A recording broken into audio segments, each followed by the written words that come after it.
Good morning students.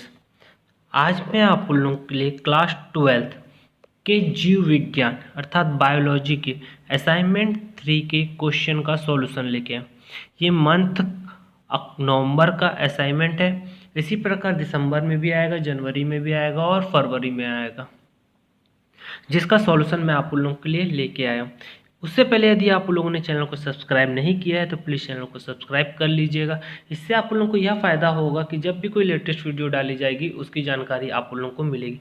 मैं ये assignment का सॉल्यूशन इसलिए लेके आता हूँ कि क्यों कई बच्चे ऐसे हैं जो पढ़ नहीं पाते, दूर रूरल एरिया में है और उनके पास सुविधा नहीं है, लेकिन असाइनमेंट बनाना पड़ता है। तो इसलिए मैं ये क्वेश्चन लेके आता हूँ, उनको ये सुविधा मिल सके और क्वेश्चन बना सके, और जो लोग पहले से ही बना लेते हैं वो लोग अपना आंसर मैच कर सकते। तो चलिए आते हैं आज असाइनमेंट के पहले क्वेश्चन पे। असाइनमेंट का पहला क्वेश्चन है, यदि एक द्विरज्जुक डीएनए में 30% साइटोसिन है तो डीएनए में मिलने वाली एडेनिन के प्रतिशत की गणना कीजिए। तो सबसे पहले चौरगॉफ ने नियम के अनुसार डीएनए में साइटोसिन व ग्वानिन तथा एडेनिन व थायमिन का अनुपात बराबर होता है। तो साइटोसिन बराबर ग्वानिन 30-30%, 30-30 कितना हो गया 60%। तो टोटल कितना परसेंट हो गया 60%। कुल डीएनए का प्रतिशत है 100। Cytosine plus guanine equal to 60%, तो 100 माइनस 60 कितना हो गया 40%। तो एडेनिन और थायमिन कितना 40%, तो दोनों का मान क्या होता है इक्वल होता है, तो दोनों जुड़ेंगे तो 2 हो जाएगा। तो एडेनिन बराबर 40/2 यानी 20%, अतः एडेनिन का प्रतिशत 20% होगा। ये इसका आंसर है। नेक्स्ट क्वेश्चन फर्स्ट का भी, यदि अनुलेख इकाई का कूट लेखन रज्जुक के अनुक्रम निम्नलिखित है तो इसके क्रम को जमाना है। ठीक है, तो ये दो प्रकार में आंसर दिया गया। यदि कूट लेखन रज्जुक कोडिंग स्टैंडर्ड के अनुक्रम निम्न प्रकार है, ये प्रकार दिया हो, तो इसे mRNA के अनुक्रम में इस प्रकार होगा। ये मैं जमा दिया हूँ, आप लोग इसको स्क्रॉल करके आराम से लिख सकते। मैं बोलूँगा तो भी क्लियर नहीं होगा, तो इसलिए मैंने इसे पूरा व्यवस्थित क्रम में जमा दिया और इसका आंसर है। ठीक है, इसे आप लोग स्क्रॉल करके लिख सकते, इसलिए मैंने इसे रोक दिया है। चलिए आते प्रश्न क्रमांक 3 पे। प्रतिरक्षी अणु का स्वच्छ नामांकित चित्र बनाइए। ये चित्र आप लोगों के सामने है। प्रश्न क्रमांक 2 का नामांकित रेखा चित्र है। प्रतिरक्षी अणु का स्वच्छ एवं नामांकित रेखा चित्र। इसे स्क्रॉल नहीं कर रहा हूँ, इसलिए मैंने इसे बड़ा स्क्रीन पे बना दिया है कि आप इसे देख के आराम से बना सके। ठीक है, मैं इसे 10 सेकंड के लिए छोड़ दे रहा हूँ, जिससे आप लोग इसका स्क्रीनशॉट लेके इसका सॉल्यूशन बना सके। उससे पहले यदि आप लोगों ने चैनल को सब्सक्राइब नहीं किया है तो प्लीज़ चैनल को सब्सक्राइब कर लीजिएगा और ज़्यादा ज़्यादा फ्रेंड को शेयर कीजिएगा। अब हम आते हैं प्रश्न क्रमांक 3 पर।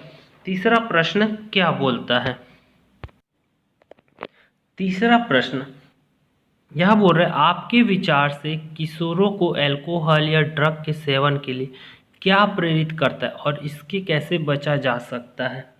ठीक है, इसमें कोई 3 कारण लिखना है। तो इसका 3 कारण क्या है?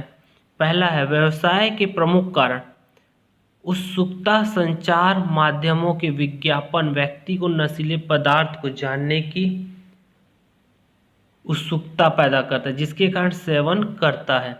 दूसरा, उत्तेजना एवं अपूर्ण आनंद की प्राप्ति, कुछ मादक द्रव उत्तेजक प्रकृति के होते, ये उन युवाओं को जिसके शारीरिक क्षमता की चाह होती है आकर्षित करते, इनके सेवन के अद्भुत आनंद की प्राप्ति होती है। इसकी वास्तविक धारणा यह है कि इन दवाओं के सेवन से शारीरिक एवं मानसिक दुर्बलता आती है। तीसरा, अधिक कार्य क्षमता की इच्छा ऐसी भ्रांति है कि मादक द्रव्यों के सेवन से व्यक्ति में स्फूर्ति आती है और अधिकाधिक शारीरिक एवं मानसिक कार्य करता है। इसी कारण कुछ नशीली दवाओं तथा मादक द्रव्यों के सेवन युवाओं द्वारा किया जाता है, किंतु वास्तविकता यह है कि इस प्रकार के पदार्थ शारीरिक एवं मानसिक क्षमता को कम करके थकान बढ़ाते हैं।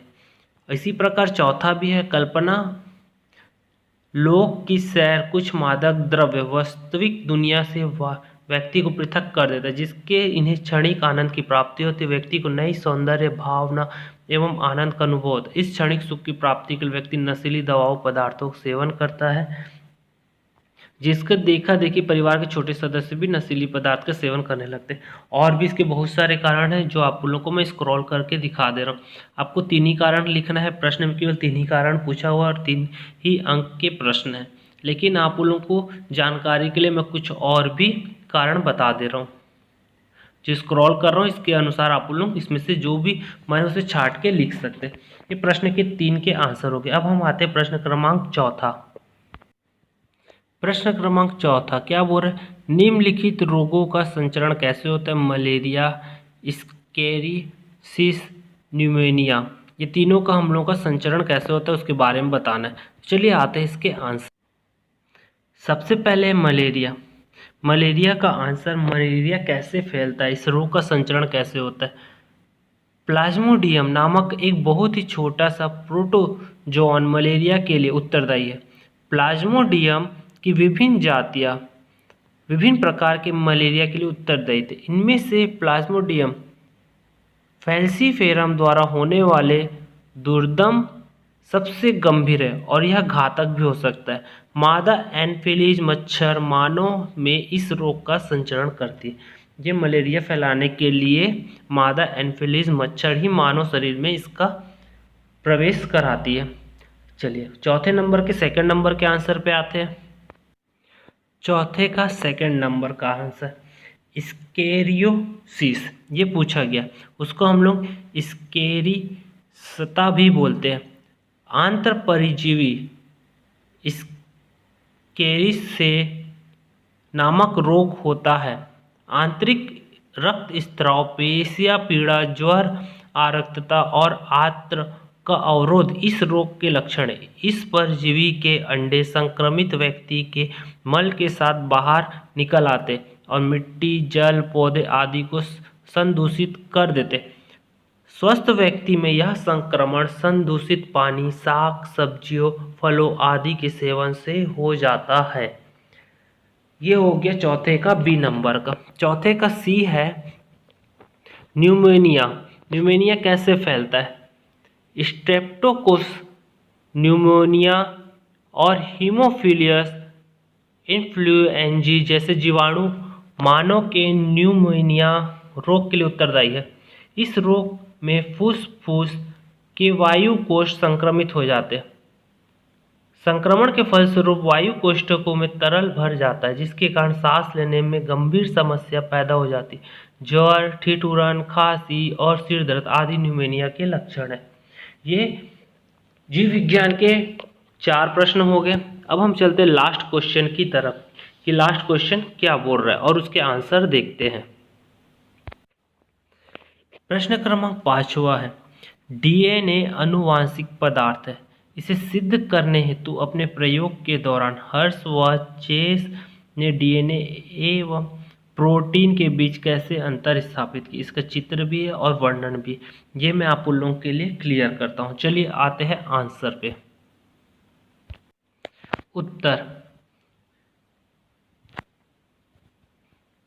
हर्शे व चेज ने डीएनए को आनुवांशिक पदार्थ सिद्ध करने हेतु P32 व P32 आइसोटॉप्स युक्त माध्यम में ई कोलाई जीवाणुओं का संवर्धन कराया। कुछ समय में वृद्धि करने के पश्चात जीवाणु और जीवाणु भोजी द्वारा संक्रमित कराए गए। संक्रमण के पश्चात देखा गया कि जीवाणु भोजी का प्रोटीन आवरण H35 रेडियोधर्मी युक्त हो गया, जबकि इसके डीएनए में सल्फर नहीं होता। इसके विपरीत जीवाणु भोजी में डीएनए P32 रेडियोधर्मी आइसोटॉप्स की उपस्थिति दिखा रहा था, जो कि डीएनए में, ये इसका डायग्राम है।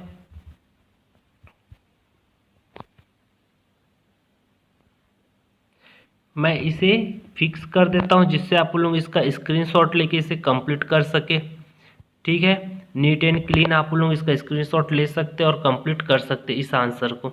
मैं इसका हिंदी में भी डायग्राम आप लोगों को सेंड कर रहा हूं, जिससे आप लोग हिंदी में बनाना है तो हिंदी में बना सकते हैं। तो चलिए हिंदी का डायग्राम देखते हैं। ये आप लोगों के लिए हिंदी में भी इसका डायग्राम है।